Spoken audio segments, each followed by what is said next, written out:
Okay, today is the 30th of August. 30th of August 2017. This is Mr. Ciocchi, Dave Ciocchi, former executive director of the Southwest Aerospace Museum in Fort Worth, here to share some stories. Okay, when did you become involved with the group out there? Well, I've been a B-36 fanatic ever since I was like 5 years old when I saw my first one. Okay. And I started reading about it and reading all kinds of things, some of which were really hard to believe. Still are. Yeah. So you became involved with the Southwest Aerospace Museum during the time who was in charge of it then? Frank Stevenson, was that him? I thought it was John Irons at that point. Oh, that's further back. Yeah. Okay, well then you can really answer some questions for me. My aged memory will do my best. Because, as I hear the scuttlebutt from some of the guys who were there, John Irons, he liked to drink, be that as it may. But he also stepped on a lot of toes, putting this museum together and getting the B-36 over and so on. And the other people involved didn't want to deal with him anymore. So one weekend while he was out of town, the story told to me, while Irons was out of town, they called an emergency meeting of the board of directors and closed the museum. Closed it. And an hour later, they convened a meeting and they established a new museum without him being the director. It was a midnight raid that took all the authority away from John Irons at the time. Were you there then? I don't think so. Have you heard that story? I've heard variations of it. In fact, that's how bet. I got to be the executive director, and that's how I got to be fired as the executive director. So yeah, there's a lot of that going on. Easy to believe. Well, I thought you were still around after BRAC closed the base down and started dispersing all the stuff. Carswell was still an active base when I left in November '87, I think it was. All right. Somewhere in there. And at that point, I had no idea what was going to happen. They had just held a meeting, pointedly left me, did not tell me where it would be, so I couldn't attend, which I thought was kind of tacky, but hey, that's just the way it is. They fired me, appointed Doug Haney as executive director, and expected me to train him, even though he had a full-time 9-to-5 job. And I'm thinking, wait a minute, no thanks guys, I'll be packed and gone in 48 hours. So I kind of lost track. Yeah.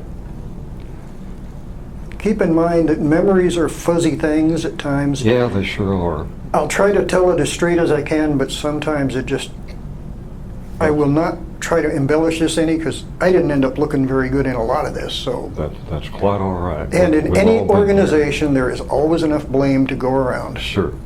I got my share. Well, we have let's call it a BT-13 out in the lot.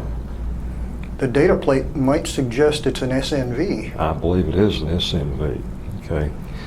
And up until the time you got here about an hour ago, I was always believing what Mr. Calvert told me about where that thing came from, that it was used at a school in Denton for their shop or ROTC, something or other, and the school gave it to the museum when they closed down that part of the school.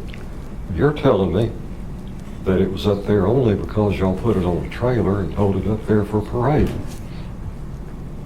Both can be true. It might have come from the school, given to the museum, dropped off there, and it was there when I got to the museum in '81. Okay. So the school might have requested to come back for a parade, right? the ROTC group did in fact, I don't even remember the initial contact, but we got visitors from all over the place even then. Mm-hmm. And something or another came up about, hey, this would be cool to have in our ROTC parade, or ROTC representing in homecoming, I'm not sure what. Mm-hmm. But one thing led to another, and I said, well, you know, we can do that. Okay. I had a flatbed trailer, and we had the 5-ton truck crane, so that was easy to move stuff around. So anyhow, I put it on there, dragged it up there, and ran it in the parade, and then brought it back. Okay.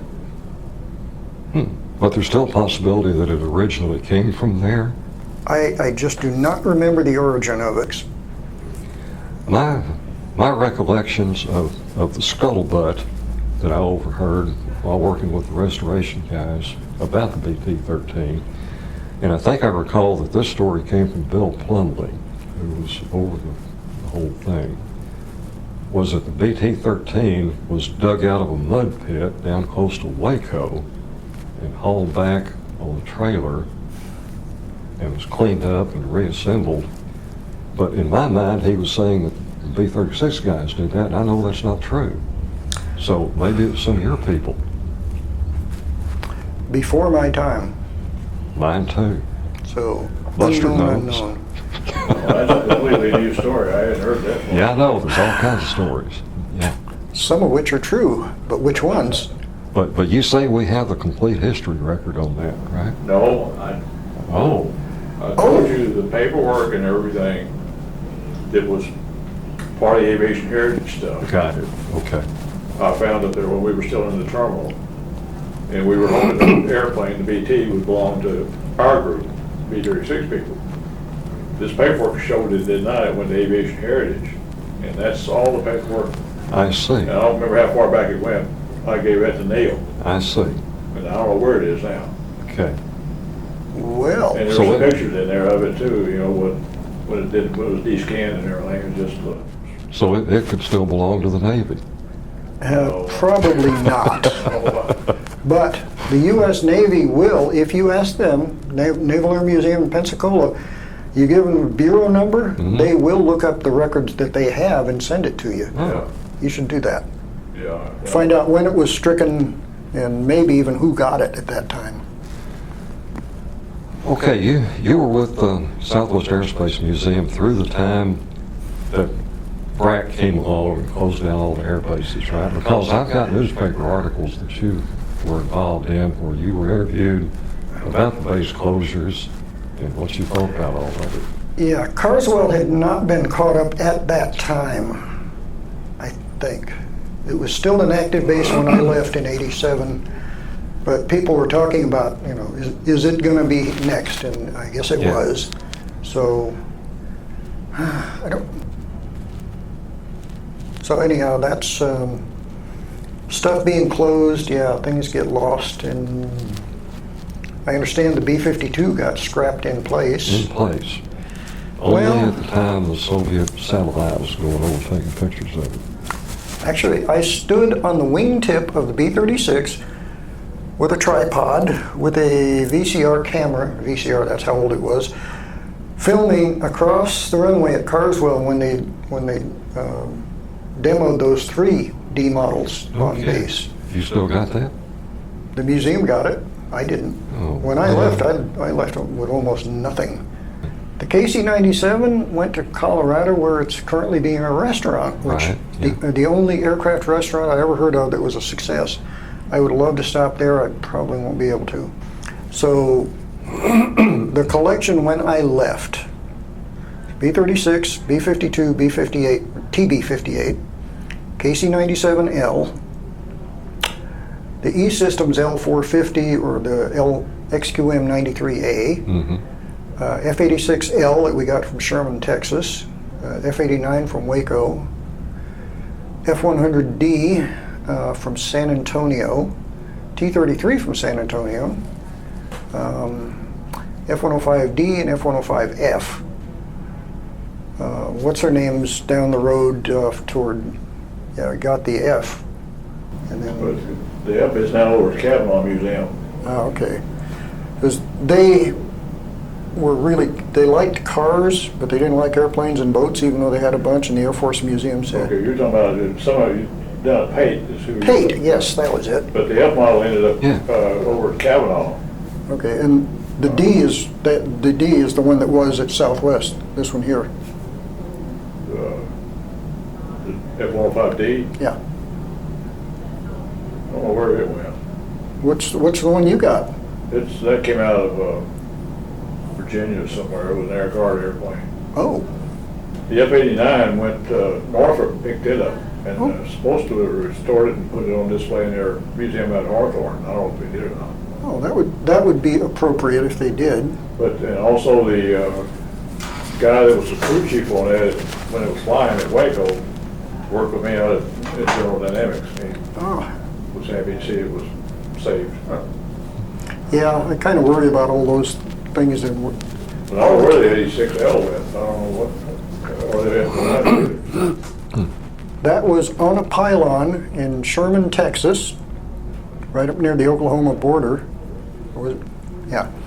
And we had to take the truck crane and hoist it off and trailer it back, and somebody had, it was on a tall pylon. I don't know how they got ladders up to it, but the kids would go up there and they'd hammer holes in the canopy and then sit in and play. And the Air Force Museum was so impressed by the work that one of my volunteers did painting it that they sent us a replacement canopy for it.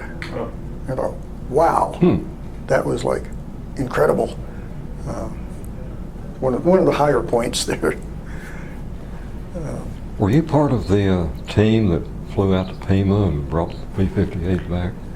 That was, I had just missed that. That was John Irons. He was a part of that to begin with. I don't know if he got all and the Ed credit. and Tom, and I don't know who all Ed else. Calvert. Yeah, Tom Neely. No, not Tom Neely. yeah, Tom was part of that. That's right, Yes, he Tom was. Neely. Yeah. Yeah, he was.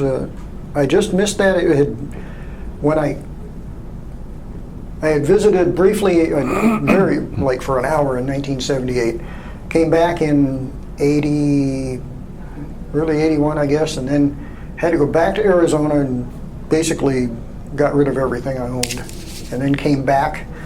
And while I was in Arizona, the B-58 had come in and was sitting there. The wings weren't on it yet. Yeah. So that's how I got to that. And the B-36 was already assembled. Oh, yeah. Yeah. And somebody, please tell me, who in the world was painting U.S. Air Force on the side in 12-inch high lettering? Or, no, it was like 18-inch high lettering. I have never seen another B-36 with U.S. Air Force on the forward fuselage in that I've never small a seen a size. B-36 with such a variety of markings put on it ever. Well, And almost none of them correct. they even got the tail number wrong. Yeah. Yeah. I do remember. They even had an 11th bomb wing shield on the right side of it. Well, that's because probably an 11th Bomb Wing guy did that, I would imagine. It was to make it a generic Fort Worth airplane. And it sort of worked, but yeah. Actually, Oh well. all the surviving airframes, well, the straight bombers have all been with the 95th. Well, surprise. But this one Yeah. was delivered to the 92nd, so maybe we should have put those markings on it. I don't know, but It should have had the markings on it that it had when it landed at Carter Field. well, and it. That's the Air Force regulations. The that's- retirement markings stay intact. Well, they violate that themselves. Yeah, we but- know. We know. I have a couple of really vivid memories when my dad was stationed at Dias in the late 50s, early 60s. We took a trip on a Lambretta motor scooter from Abilene to Fort Worth to visit the B-36. Oh, good grief. Yeah. Two hardcore guys, and yeah. Well, the drivers were not as insane as they are now, so it wasn't that bad. But we got there and it was closed. The display was closed, it was locked, and I had never forgotten the bitter disappointment. Well, did you ever, by any chance, and I know this is a long shot, did you ever run across Sam Ball? I know of him. I don't think I ever got to meet him because he was the name I was trying to think of. He was the one pushing for. The flight. his charity. I'm gonna show you. Bless his heart, but he did not have a realistic idea of what it took, what it would take to fly it. He really didn't. They were talking about renting, seats in the scanners, and I'm thinking that's a minimum required flight crew position. You got to have qualified people there. Yeah. So they didn't run it all the way through. Great dream. I would love to see it happen, but no. Sam said the B-36 wasn't much different from a Piper Cub. In some ways, yeah. You get in, you start the engine, and you go down the runway and take off, and you fly. That's all there is to it. Okay. Never mind this flight engineer behind you, Yeah. Pilots are smart enough to run jet engines by themselves, but the recips need an engineer. Yeah. Yep.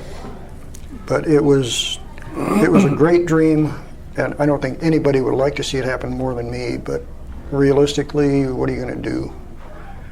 Supposedly, there's another airframe. Okay, we know where the 3 J models are.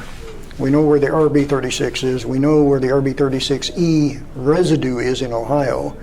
There's supposedly another one, which was a nuclear sniffer, a sampler, which had gotten somewhat contaminated, was, who are you going to believe, disassembled after decontam and then shipped and stored somewhere, not disposed.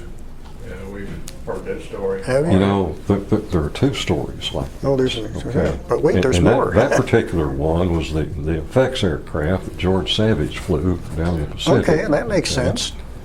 And it came back, and they parked it out there and hosed it down and run all this crap out into Lake Worth, And then somebody said, that thing's awful hot, we ought to get rid of it. So, like you say, they took it apart, put it on trucks, and it went somewhere. I don't know where it went, but I do know where the NB-36 went, and it's still a complete aircraft, and it's in a salt mine in Utah, That's a nuclear okay. storage mine. So all you need is the forward section. It's probably not very hot by now. I don't know, it's got all kinds of crap stacked around it, Who knows what's down there? I wouldn't think it'd be hot, like you said, particularly the forward fuselage. But